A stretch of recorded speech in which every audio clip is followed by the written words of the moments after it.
पश्चिम बंगाल में चुनाव की तारीखें नजदीक आने में अब गिनती के दिन बचे हैं, जिसे लेकर सियासी सरगर्मी तेज है। चुनावी मैदान में पार्टियों का जबरदस्त अंदाज देखने को मिल रहा है।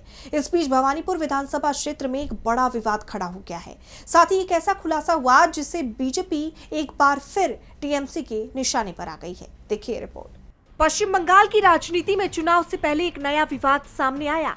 टीएमसी ने भवानीपुर विधानसभा सीट से रिटर्निंग ऑफिसर को हटाने की मांग की है। पार्टी का आरोप है कि ये अधिकारी भाजपा नेता सुवेंदु अधिकारी के काफी करीबी हैं, जिससे चुनाव की निष्पक्षता पर सवाल खड़े हो रहे हैं।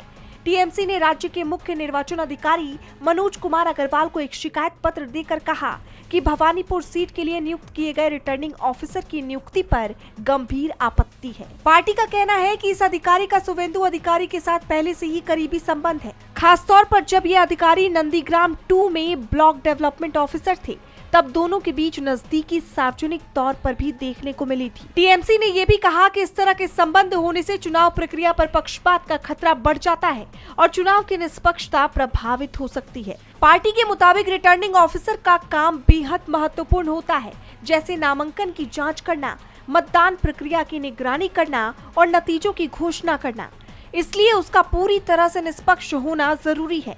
टीएमसी ने अधिकारी के वर्तमान पोस्टिंग पर भी सवाल उठाए। उनका कहना है कि वो अभी भूमि अभिलेख विभाग में अतिरिक्त निदेशक हैं, जो आमतौर पर वरिष्ठ अधिकारियों का पद होता है। ऐसे में उनकी नियुक्ति को संदिग्ध और पक्षपातपूर्ण बताया जा रहा है।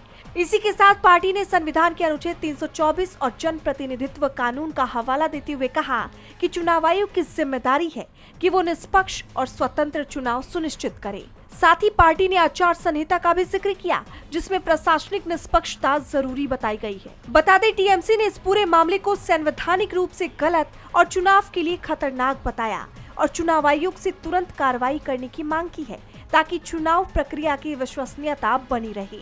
डीबी लाइव की रिपोर्ट।